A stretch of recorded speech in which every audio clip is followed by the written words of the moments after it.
నమస్తే, welcome to our channel. నేను మీ పద్మావతి. ఈరోజు మనతో పాటు ప్రముఖ ఆధ్యాత్మికవేత్త డాక్టర్ ముల్లపూడి సత్యనారాయణ గారు ఉన్నారు. నమస్కారం గురుగారు. నమస్కారం అమ్మా పద్మావతి.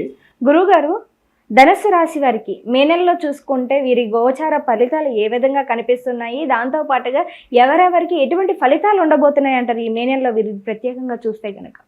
వసుదేవసుతం దేవం కంసచాణూరమర్దనం దేవకీ పరమానందం కృష్ణం వందే జగద్గురుం. అమ్మా పద్మావతి, ఈ యొక్క ధనుస్సు రాశి వారికి గ్రహస్థితి కనుక మనం చూసుకున్నట్లయితే మనకి మార్చి 29వ తేదీన వెళ్ళిపోయినటువంటి శని వెళ్ళి మీనరాశిలో సెటిల్ అయిపోయాడు. అక్కడ ఎవరున్నారు? మనకి రాహు ఉన్నాడు. ఆ రాహు మార్చి 24, 2025వ సంవత్సరం తర్వాత కుంభరాశిలోకి వస్తాడు. ధనుస్సు రాశి వారికి అందరికీ కూడా చాలా ఉత్తమోత్తమైనటువంటి ఫలితాలను ఇస్తాడు. అలాగే ఈ యొక్క కేతువు కన్యారాశి నుంచి మనకి సింహరాశిలోకి వస్తున్నాడు. ఆ తర్వాత మనకి గురుడు ఎక్కడున్నాడమ్మా? మనకి గురుడు వృషభ రాశిలో ఉన్నాడు. ఆ వృషభ రాశిలో ఉన్నటువంటి ఆ గురుడు మార్చి 30, మే 30, 2025వ సంవత్సరం తర్వాత మిథున రాశి, ఆ తర్వాత కర్కాటక రాశి సంచారాలు చేస్తున్నాడు.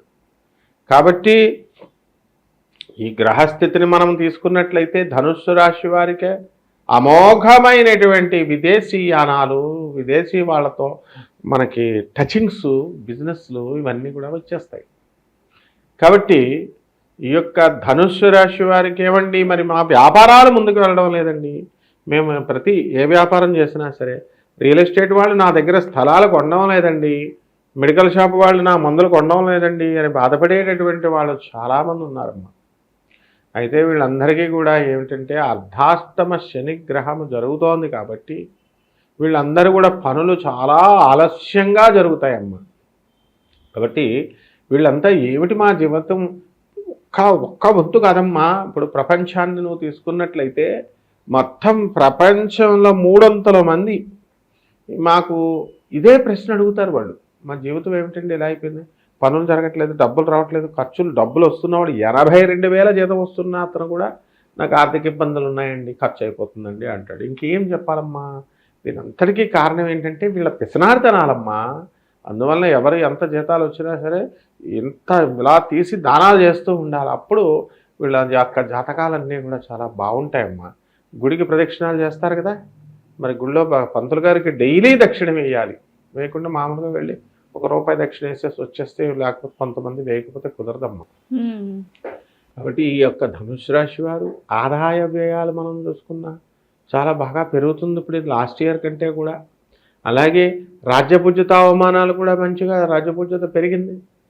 ఈ యొక్క కేతుగ్రహము కూడా మనకి అనుకూలమైనటువంటి పరిస్థితిలోకి వచ్చి చక్కగా వీళ్ళకి విదేశాల్లో మంచి ఉద్యోగాలు, విదేశాల కోసం ట్రై చేస్తున్నటువంటి వాళ్ళు విద్యార్థులు కూడా మీకు చక్కటి ప్రయత్నాలన్నీ చేస్తున్నారు. కాబట్టి ఎవరికైతే బాగుండలేదండి, ఏమండి మాకు అర్ధాష్టమంలో ధనుషులో మరి యొక్క శని ఉన్నాడండి, మాకు బాగుంటలేదని నేను బాధపడేటటువంటి వాళ్ళంతా కూడా బాధపడాల్సినటువంటి అవసరం లేదు. కాబట్టి ఎందువల్ల అంటే గోచారం అనేటటువంటిది 50% దానికి ఎఫెక్ట్ ఉన్నా వీళ్ళ యొక్క పర్సనల్ జాతకాలలో కూడా యొక్క 50% ఉంటుంది కదా. మరి యొక్క కుజుడు మనకి కర్కాటక రాశిలో నీచబట్టున్నాడు కదా. ఇటువంటి కారణాల రీత్యా ఈ ధనుస్సు రాశి వారి అందరికీ కూడా ఏమవుతుందంటే అమ్మ, మనకి మీ పేరు మీద ఉన్నటువంటి స్థలాలు ఇంకా మంచి రేటు రాదన్నమాట. కాబట్టి రేటు రావాలి, మంచిగా అమ్ముడు అవ్వాలి, అండ్ ధైర్యం కూడా కాస్త వీళ్ళందరికీ కూడా సన్నగిల్లడానికి అవకాశం ఉంటుందమ్మా. అలాగే ఈ ధనుస్సు రాశి వారికి మరి కుక్క కరవడానికి కూడా అవకాశాలు ఉన్నాయమ్మా. చిన్న చిన్న ప్రమాదాలు, యాక్సిడెంట్స్, మరి అవతల వాళ్ళు కనుక కుజదోషాలు ఉన్న బళ్ళు ఎక్కినా, లేకపోతే వాళ్ళు డ్రైవింగ్ చేస్తున్నటువంటి వాళ్ళు వెళ్ళినా వాళ్ళకి కొంచెం కాస్త ప్రమాదాలు ఉన్నాయమ్మా. ఎందువల్లంటే అష్టమకేతు అమ్మ. కాబట్టి ఈ యొక్క ధనుస్సు రాశి విద్యార్థులు మనం తీసుకున్నప్పుడు మరి ఈ మే నెలంతా కూడా మనకి బాగుండలేదమ్మా. ఆ తర్వాత ఆఖరు ఒక్కరోజు బాగుందమ్మా. ఆ ఆఖరి రోజు నుంచి వాటిలో పరివర్తన వచ్చేస్తుంది. నేను చదువుకోవాలి, పాస్ అయిపోవాలి అని. అలాగే ఈ కొత్త కొత్త ఆలోచనలు, కొత్త కొత్త పరిచయాలు ఇవన్నీ కూడా జరుగుతాయి. వీళ్ళలో బలమైనటువంటి ఒక ఇన్ఫ్లుయెన్సర్ దొరతాడమ్మా. ఇన్ఫ్లుయెన్సర్ని ఆదర్శంగా తీసుకొని నేను కూడా బాగా చదవాలి, నేను కూడా బాగా చెయ్యాలి అని చక్కగా చేస్తూ ఉంటారమ్మా. అయితే ముందు దృష్టి ఎప్పుడో ఉన్న ముందు దృష్టి పెరిగిపోతుందమ్మా. అంటే వాళ్ళు ఎలాగంటే ఎప్పుడో ఇంతకుముందు తర్వాత చూద్దాంలే అని అనుకునేటటువంటి వాళ్ళంతా కూడా మరి జూన్ నెల రాశి ఫలితాలు ఏప్రిల్ నెలలోనే రెడీ అయిపోతారు. అంత దూరదృష్టి బాగా వచ్చేస్తుందన్నమాట. దాన్ని బట్టి మనం ఎలాగ మనం చేసుకోవాలి, మనం ఎవరికి ఇబ్బంది లేకుండా అనేటటువంటిది మనకి ప్రజలంతా కూడా చాలా తెలివైన వాళ్ళు అయిపోతారు. అంటే మనం ఇంటర్నెట్లో ఉన్నటువంటి విజ్ఞానాన్ని అంతటినీ కూడా బయట జనాల్లో ఉన్నటువంటి విజ్ఞానాన్ని అంతటినీ కూడా ఈ యొక్క ధనుస్సు రాశి వాళ్ళు తెలుసుకుంటారు. మలేషియా, బాలి, సింగపూర్ ఇలాంటి దేశాలు వెళ్తారు. అక్కడ కాస్ట్లీ రెస్టారెంట్స్ వీళ్ళకి తీసుకోకుండా వీళ్ళతో వస్తున్నటువంటి వీళ్ళ ఫ్రెండ్సే అక్కడ బుకింగ్ చేసేస్తారన్నమాట. అంటే వీళ్ళు చిన్నప్పుడు చదువుకున్న బీటెక్ ఫ్రెండ్స్ వీళ్ళు కూడా వాళ్ళే బుకింగ్ చేసేస్తారమ్మా. ఈ విధంగా ఈ యొక్క ధనుస్సు రాశి వారంతా కూడా మనకు ఏమీ ప్రాబ్లం లేదమ్మా, ఏమీ ప్రాబ్లం లేదు. కానీ గురువుగారు, మరి ధనుసు రాశిలో ఉన్న సినీ రంగం వారికి కావచ్చు, మీడియా రంగం కావచ్చు, వ్యవసాయ రంగం కావచ్చు, రాజకీయ నాయకులకు కావచ్చు, మరి వీరందరికీ ఏ విధంగా ఉండబోతుంది అంటారు? ధనుస్సు రాశి వారికి చాలా వినయ విధేయతలు ఉంటాయమ్మా. అందువలన ఈ రాశి వారంతా కూడా వాళ్ళకి వినయేన శోభితే విద్య. అసలు వీళ్ళ విద్య తెగొచ్చేస్తుంది వినయం వల్ల. వాళ్ళకి అవకాశాలు తెగొస్తాయి.